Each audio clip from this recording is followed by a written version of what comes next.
बिस्मिल्लाहिर रहमानिर रहीम। अल्हम्दुलिल्लाहि रब्बिल आलमीन वस्सलातु वस्सलामु अला अशरफिल अंबिया वल मुरसलीन व अला आलिहि व असहाबिहि अजमाइन। मानिकगंज इस्लामिया कामिल माद्रासार आलिम प्रथम बर्षेर छात्र छात्रीदेर অনলাইন ক্লাস পর্বের আজকে আমরা বিখ্যাত হাদিস গ্রন্থ মিশকাতুল মাসাবি আলিমের হাদিস বিষয়ে আজকে আমরা পাঠদান করব। মিশকাতুল মাসাবির প্রথম হাদিসটি, যেটা বুখারী শরীফেও সর্বপ্রথম হাদিস হিসাবে বাবু কাইফা কানা বাদুল ওহির অধীনে ইমাম বুখারী রহমতুল্লাহ তিনি নিজেও এই হাদিসটিকে অন্তর্ভুক্ত করেছেন। এই হাদিসটি অত্যন্ত গুরুত্বপূর্ণ হাদিস। এই হাদিসের উপরে আজকে আমরা সংক্ষিপ্ত পাঠদান করব। বিসমিল্লাহির রহমানির রহিম। আন উমর ইবনুল খাত্তাব রাদিয়াল্লাহু আনহু قال قال رسول الله صلى الله عليه وسلم إنما الأعمال بالنيات وإنما لامرئ ما نوى فمن كانت هجرته إلى الله ورسوله فهجرته إلى الله ورسوله ومن كانت هجرته إلى دنيا يصيبها أو امرأة ইয়াতাজাওয়াজুহা ফাহিজরাতুহু ইলা মা হাজারা ইলাইহি মুত্তাফাকুন আলাইহি। এই হাদিসটি সর্বপ্রথম আমরা সরল অনুবাদ করব, এরপরে কয়েকটি শব্দের তাহকিক করব, এরপরে প্রাসঙ্গিক দু একটি প্রশ্নের উত্তর দিব। এভাবে আমরা 20 মিনিটের মধ্যে আমাদের ক্লাস কমপ্লিট করব। এই হাদিসের রাবি হলেন আন উমর ইবনুল খাত্তাব রাদিয়াল্লাহু আনহু। রাসূল পাকের জলিলুল কদর সাহাবী দ্বিতীয় খলিফা উমর ইবনুল খাত্তাব রাদিয়াল্লাহু তাআলা আনহু, তার থেকে এই হাদিসটি বর্ণিত। আমরা জানি হযরত উমর ইবনুল খাত্তাব রাদিয়াল্লাহু তাআলা আনহু রাসূল পাকের একজন প্রখ্যাত সাহাবী। তিনি দ্বিতীয় খলিফা এবং হযরত আবু বকর সিদ্দিক রাদিয়াল্লাহু তাআলা আনহুর ইন্তেকালের পরে তিনি সর্বসম্মতিক্রমে উম্মতের খলিফা বা আমিরুল মুমিনিন নির্বাচিত হয়ে একাধারে 10 বছর ইসলামী রাষ্ট্রকে একটি শক্তিশালী অবস্থানে তিনি নিয়ে গিয়েছিলেন। এবং রাসূলুল্লাহ সাল্লাল্লাহু আলাইহি সাল্লাম হযরত ওমর ইবনুল খাত্তাবকে এতটা নির্ভরযোগ্য ভাবতেন, তিনি বলেছিলেন যে লাউকানা বাদি নাবি লাকানা ওমর, আমার পরে যদি কেউ নবী হইতো, নবুয়তের সিলসিলা যদি জারি থাকতো, যেটা জারি নেই বা আদৌ সম্ভব না। রাসূল সাল্লাল্লাহু আলাইহি সাল্লাম নিজেই খাতামুন নাবিয়িন, সমস্ত নবীদের সর্বশেষ নবী, তারপরে কিয়ামত পর্যন্ত আর কোনো নবী আসবে না। যদি নবুয়তের সিলসিলা জারি থাকতো তাহলে সেই আমার পরবর্তী নবী ওমর হইতো, ওমরের ভিতরে নবুয়তের যোগ্যতা ছিল। এটা আল্লাহ রসুলের বোঝানোর উদ্দেশ্য। উমর ইবনুল খাত্তাব রাদিয়াল্লাহু তাআলা আনহু তিনি তার থেকে এই হাদিসটি বর্ণিত। কালা, তিনি বলেন, কালা রাসূলুল্লাহ সাল্লাল্লাহু আলাইহি ওয়াসাল্লাম, রাসূলুল্লাহ সাল্লাল্লাহু আলাইহি ওয়াসাল্লাম বলেছেন, ইন্নামাল আমালু বিন্নিয়াত, সমস্ত কাজের ফলাফল নির্ভর করে নিয়তের উপর। সমস্ত কাজের ফলাফল নির্ভর করে নিয়তের উপরে। এই কারণে এই হাদিসটাকে শুরুতে নিয়ে আসা হয়েছে। নিয়ত অত্যন্ত গুরুত্বপূর্ণ, অত্যন্ত ইম্পর্টেন্ট। ওয়াইন্নামা লিইমরিইম মা নাওয়া, প্রত্যেক ব্যক্তির তাহাই লাভ হইবে যাহার সে নিয়ত করে। প্রত্যেক ব্যক্তির তাহাই অর্জিত হবে যার সে নিয়ত করে। প্রত্যেক ব্যক্তি তাহাই পাবে যাহার সে নিয়ত করে। ফামান কানাত হিজরতুহু ইলাল্লাহি ওয়া রাসূলিহি, যার হিজরত হইবে আল্লাহ এবং তার রসুলের জন্য, আল্লাহ এবং তার রসুলের পথে, আল্লাহ এবং তার রসুলের সন্তুষ্টি লাভের আশায় উদ্দেশ্যে, ফাহিজরতুহু ইলাল্লাহি ওয়া রাসূলিহি, তাহার হিজরত আল্লাহ এবং তার রসুলের পথে গণ্য হবে, আল্লাহ এবং তার রসুলের সন্তুষ্টি লাভের উপায় হিসাবে গণ্য হইবে।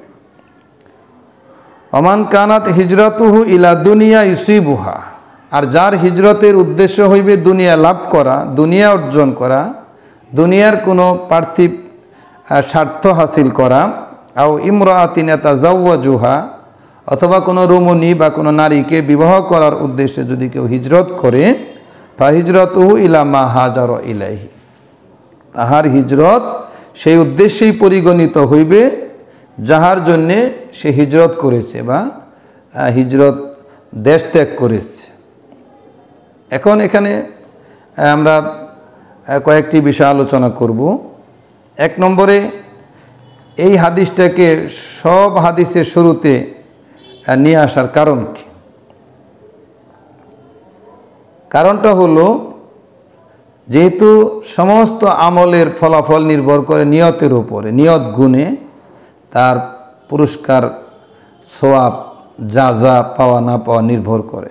এই জন্যে এই হাদিসটিকে সমস্ত হাদিসের শুরুতে আনা হয়েছে। কোরআনে পাকে আল্লাহ রাব্বুল আলামিন বলেছেন, ওমা উমিরু ইল্লা লিয়াবুদুল্লাহ মুখলিসিনা লাহুদ্দিন, তাদেরকে নির্দেশ দেওয়া হয়নি, শুধুমাত্র এই নির্দেশ তাদেরকে দেওয়া হয়েছে যে তারা একনিষ্ঠভাবে আল্লাহর বন্দিগিতে লিপ্ত হবে, আল্লাহর ইবাদত তারা করবে একনিষ্ঠভাবে, মুখলিসিনা লাহুদ্দিন, দিনকে তার জন্য খাঁটি করে। অন্য হাদিসে আসছে, আখলিস দীনাকা ইয়াকফিকাল আমালুল কালিল, তোমার আমলকে খাঁটি করো, তোমার নিয়তকে খাঁটি করো, তাহলে অল্প আমলই তোমার নাজাতের জন্য যথেষ্ট হইবে। এখানে এই আয়াত এবং হাদিসের দ্বারা এটা প্রমাণিত হলো।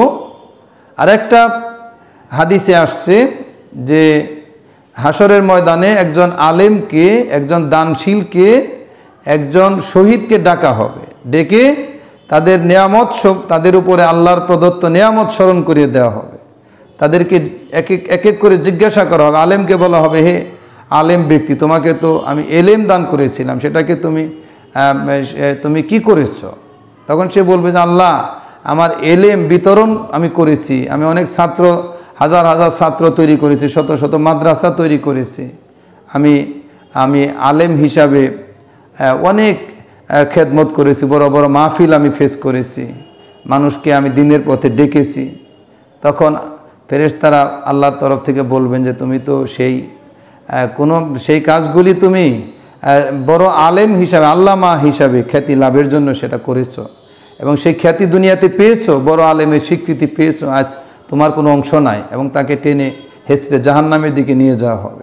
তারপর আবার দানশীলকে বলা হবে, তুমি কি করেছো? সে বলবে, আল্লাহ, তোমার সমস্ত নিয়ামত, তোমার যে ধনসম্পদ, বিত্তশালী আমাকে করেছিলে, সব কিছু আমি তোমার রাহে জাররা জাররা করে খরচ করে ফেলেছি, বিলিয়ে দিয়েছি। হ্যাঁ, আমি এমন কোনো জায়গা নাই যেখানে আমার দানের হাত ছিল না।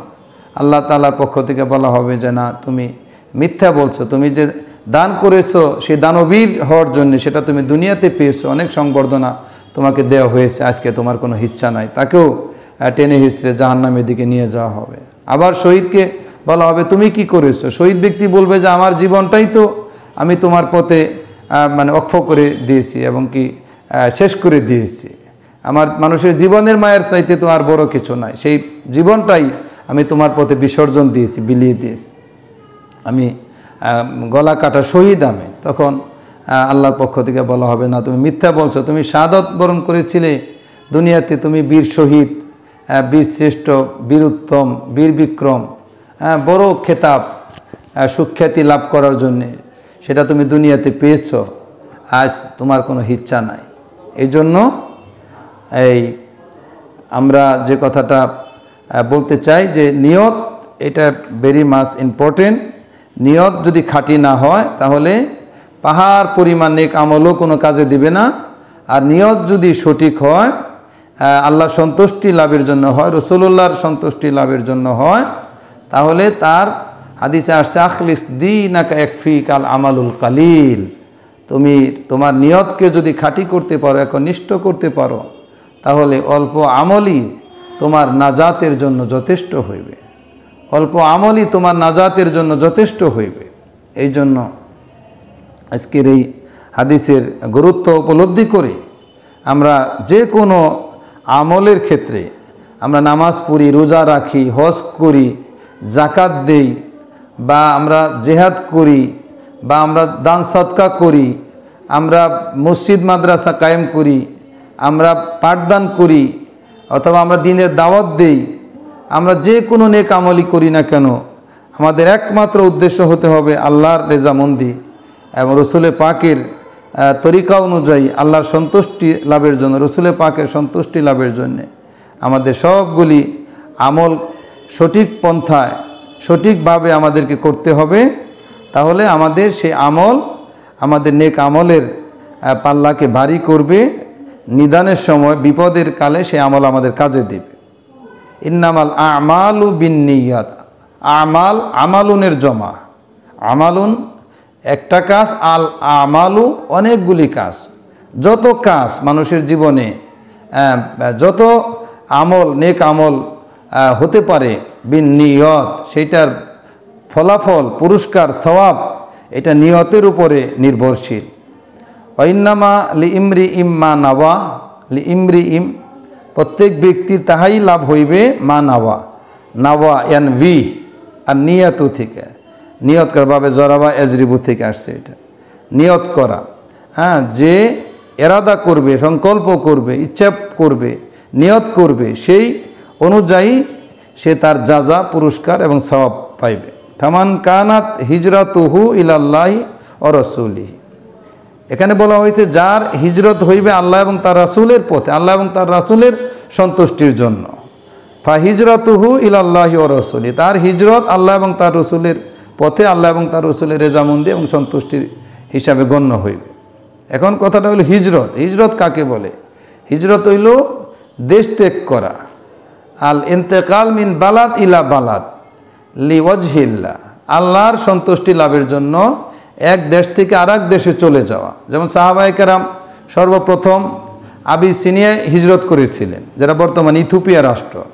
মক্কা থেকে দক্ষিণ দিকে ইয়ামান, ইয়ামানের পশ্চিমে লোহিত সাগর, তার পশ্চিমে লোহিত সাগরের উপার ইথিওপিয়া বা আবিসিনিয়া বা হাফসা, এই যে বেলালে হাফসি বলি আমরা, সেই দেশে হযরতে জাফর ইবনে আবি তালেব সহ 83 জন পুরুষ এবং 18 জন নারী, এই 101 জন মুমিন মুসলমান, প্রথম দিকের মুসলমান, প্রথম যুগের মুসলমানরা নবুয়তের 5ম বছর তারা হিজরত করে চলে গিয়েছিল। এরপরে পরবর্তীতে আরও এই ঘটনারও 7 বছর পর মক্কার 13 বছর, এই 13 বছরের শেষে আল্লাহর তরফ থেকে যখন হিজরতের অনুমতি হইল, তখন ব্যাপকভাবে রাসূলুল্লাহ সাল্লাল্লাহু আলাইহি ওয়াসাল্লাম সবাইকে মদিনায় হিজরত করার জন্য অনুমতি দিলেন, নির্দেশ দিলেন, এবং তিনি আবু বকরকে সঙ্গে নিয়ে নিজেও হিজরত করলেন। এই দেশ ত্যাগ করে তিনি চলে গেলেন এই আল্লাহর সন্তুষ্টি লাভের জন্য, নিজের ঈমানকে নিরাপদ করার জন্য, সঠিকভাবে আমলি জিন্দেগি গঠন করার জন্য, ইসলামের বিজয়ের জন্য নিরাপদ ঘাঁটি তৈরি করার জন্য রাসূলুল্লাহ সাল্লাল্লাহু আলাইহি ওয়াসাল্লাম তার সাহাবায়ে কেরামদেরকে সঙ্গে নিয়ে প্রায় সকলে, কয়েকজন আটক অবস্থায় ছিলেন, কয়েকজন মাজুর ছিলেন, তারা বাদে প্রায় সকলে হিজরত করে মদিনায় চলে গেলেন। তাদের মধ্যে একজন হিজরতকারী ছিলেন মুহাজির উম্মে কায়েস। উম্মে কায়েস বা উম্মে কায়লা নামীয় একজন নারী প্রেমে পড়েছিলেন। তাকে বিবাহ করার উদ্দেশ্যে তিনি মদিনায় শর্ত সাপেক্ষে হিজরত করেছিলেন। সেই হিসাবে সেই বিষয়টা যখন আল্লাহ রসুল জানতে পারলেন ঘটনাটা, তখন তিনি সেই প্রেক্ষাপটে ওহির মাধ্যমে তিনি নির্দেশপ্রাপ্ত হয়ে এই হাদিসটি তিনি বলেছেন যে ফামান কানাত হিজরাতুহু ইলাল্লাহি ওয়া রাসূলিহি ফা হিজরাতুহু ইলাল্লাহি ওয়া রাসূলিহি। যার হিজরত আল্লাহ এবং তার রসুলের উদ্দেশ্যে করা হবে, রসুলের সন্তুষ্টি, আল্লাহ এবং তার রসুলের সন্তুষ্টি লাভের জন্য হইবে, ফা হিজরতুহু ইলাল্লাহি ওয়া রাসূলিহি, তার হিজরত আল্লাহ এবং তার রসুলের সন্তুষ্টির মাধ্যম হিসাবে গণ্য হইবে। ওমান কানাত হিজরতুহু ইলা দুনিয়া ইউসিবুহা, আর যার হিজরত দুনিয়া লাভের জন্য, ব্যবসায়িক সাফল্য অর্জনের জন্য, ব্যবসায়িক পরিধি বৃদ্ধি করার জন্য, বাণিজ্যিক ক্ষেত্র সৃষ্টি করার জন্য যার হিজরত হইবে, দুনিয়ার স্বার্থ হাসিলের জন্য হইবে, আও ইমরাআতিন ইয়াতাজাওয়াজ, অথবা কোনো রমণীকে বিবাহ করার উদ্দেশ্যে হইবে, যেটা মুহাজির উম্মে কায়েসের ক্ষেত্রে হয়েছিল, ফা হিজরতুহু ইলা মা হাজার ইলাইহি, তার হিজরত সেই উদ্দেশ্যেই পরিগণিত হইবে যে উদ্দেশ্যে সে হিজরত করেছে, সেই উদ্দেশ্যেই তার হিজরত পরিগণিত হইবে। অর্থাৎ পরকালে তার খাতা শূন্য থাকবে। সে যেহেতু দুনিয়া হাসিলের জন্য, দুনিয়াবী স্বার্থ হাসিলের জন্য অথবা কোনো রমণীকে বিবাহ করার জন্য হিজরত করেছিল, তাই তার এই হিজরত তার নেক আমলের পাল্লাকে মোটেও সমৃদ্ধ করবে না, তার সওয়াবের খাতায় কোনো কিছুই যোগ হইবে না, কোনো হিচ্ছা তার লাভ হইবে না। এই জন্যে এই হাদিস থেকে আমরা যে শিক্ষাটা পাই সেটা হলো আমাদের নিয়তকে একনিষ্ঠ করতে হবে, খাঁটি করতে হবে, আমাদের আমলকে খাঁটি করতে হবে। মুখলিসিন আলাহুদ্দিন, আমাদের দিনকে খাঁটি করতে হবে, একনিষ্ঠ করতে হবে, একমাত্র আল্লাহর জন্য নিবেদিত করতে হবে, একমাত্র আল্লাহর কাছে সারেন্ডার করতে হবে, আত্মসমর্পণ করতে হবে। যদি এটা পারি, আমরা আল্লাহর নির্দেশ মোতাবেক, রসুলের তরিকা মোতাবেক আমরা যে কোনো কাজ আমরা করতে পারলে সেইটা আমাদের নেক আমলের পাল্লাকে ভারী করবে, আমাদের নেক আমলের খাতাকে আরও সমৃদ্ধ করবে। এজন্য আমরা হিজরতের তাৎপর্য আমরা এখানে বুঝতে পেরেছি। অন্য একটা হাদিসে আসছে যে আল হিজরতু তাহাদিমু মা কানা কাবলাহা, হিজরত তার জিন্দিগির পূর্ববর্তী সমস্ত গুনাহ মাফ করে দেয়। ইসলাম যেরকম তার জীবনের পূর্ববর্তী সমস্ত গুনাহ মাফ করে দেয়, হজ যেরকম তার জীবনের পূর্ববর্তী সমস্ত গুনাহ মাফ করে দেয়, তদ্রূপভাবে হিজরত তার জীবনের পূর্ববর্তী সমস্ত গুনাহ মাফ করে দেয়, এই জন্য মিটিয়ে দেয়। তাহাদিমু বলা হয়েছে, আর কোনো চিহ্ন বাকি থাকে না। সেই জন্য আমরা আল্লাহর রাস্তায় আমরা হিজরত করব এবং হিজরতের মাধ্যমে আমরা আল্লাহর সন্তুষ্টি লাভ করব। যদিও এখন লা হিজরতা বাদাল ফাতহ, মক্কা বিজয়ের পরে আনুষ্ঠানিক কোনো হিজরত নাই, মুসলমানদের শক্তি বৃদ্ধি পাওয়ার পরে। ওমর রাদিয়াল্লাহু তাআলা আনহুর জামানার প্রেক্ষাপটে এটা বলা হয়েছিল, যেহেতু কেসরা কাইসার সমূলে ধ্বংস হয়ে গিয়েছিল, তাই বলা হয়েছিল যে লা হিজরতা বাদাল ফাতহ, মক্কা বিজয়ের পরে কোনো হিজরত নাই। কিন্তু বর্তমানেও যে পৃথিবীতে বিভিন্ন দেশে দেশে যে মুসলিম নিধন, নির্যাতন, নিপীড়ন চলছে এবং মানুষ যদি ঈমান রক্ষা করাটা তাদের জন্য কঠিন হয়ে পড়ে, তারা যদি নিরুপায় হয়ে পড়ে, তাদের জীবন যদি আতঙ্কিত হয়ে পড়ে, তাদের জীবন যদি ঝুঁকির মধ্যে পড়ে যায়, তারা যদি অব্যাহত একটা থ্রেটের মধ্যে পড়ে, তাহলে অবশ্যই তার ঈমান বাঁচানোর তাগিদে সে নিরাপদ কোনো মুসলিম রাষ্ট্রে, যেখানে তাকে নিরাপত্তা দেওয়া হবে, আশ্রয় দেওয়া হবে, যেমন নাজ্জাশী বাদশাহ মুসলমানদেরকে আবিসিনিয়ায় আশ্রয় দিয়েছিলেন, সেরকম নিরাপদ কোনো জায়গায় তাকে অবশ্যই হিজরত করে চলে যাওয়ার সুযোগ আছে এবং হিজরতের ফজিলত থেকে সে বঞ্চিত হবে না। আল্লাহ রাব্বুল আলামিন আমাদেরকে এই হাদিসটির তাৎপর্য বুঝে এবং যে সকল শব্দ আছে, কয়েকটা শব্দ আছে, এক নম্বর যেমন এখানে আমরা আল আমালু, এটা আগেই বলেছি, আমালুনের বহু বচন হলো আল আমালু, অর্থ কর্মসমূহ।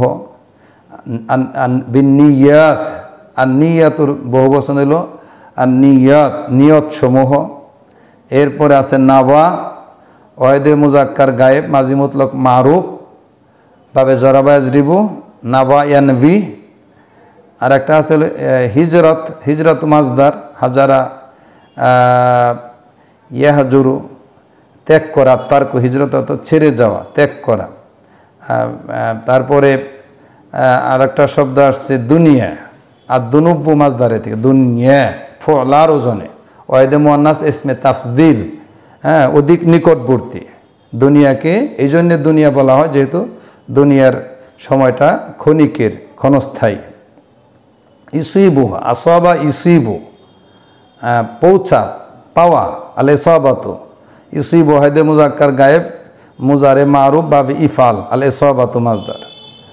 তারপরে ইয়াতাজাওয়াজুহা, ইয়াতাজাওয়াজু, তাজাওয়াজা ইয়াতাজাওয়াজু বাবে তাফাউল, আর তাজাওয়াজু মাজদার। তাজাওয়াজা ইয়াতাজাওয়াজু, বিবাহ করা। হাজারা একটা শব্দ আসছে, হাজারা ইউহাজিরু, কাতালা ইউকাতিলু বাবে মুফাআলা, আল মুহাজারাতু মাজদার, হাজারা ইউহাজিরু। তারা পারস্পরিক যে হিজরত করে, দেশ ত্যাগ করে চলে যায়। তাইলে আমরা এই শব্দগুলি সম্পর্কে আমরা ধারণা পেয়েছি, এই হাদিসের বিষয়বস্তুটা আমরা বুঝতে পেরেছি, অনুবাদ করা হয়েছে। এই হাদিসের আলোকে ছাত্রছাত্রীদেরকে সুন্দরভাবে এই হাদিসটি অধ্যয়ন করা, এই হাদিসের প্রেক্ষাপট, কোন প্রেক্ষাপটে রাসূলুল্লাহ সাল্লাল্লাহু আলাইহি ওয়াসাল্লাম এটা বলেছিলেন, শব্দগুলির তাহকিক, এগুলি ভালোভাবে আত্মস্থ করার জন্যে আমি সকলকে আহ্বান জানিয়ে আজকের আলিম ক্লাসের মিশকাতুল মাসাবির, আলিম প্রথম বর্ষের মিশকাতুল মাসাবি কিতাব হতে প্রথম হাদিসটির পাঠদান এখানে আমি সমাপ্ত করছি। ওয়া আখিরু দাওয়ানা আনিল হামদুলিল্লাহি রাব্বিল আলামিন।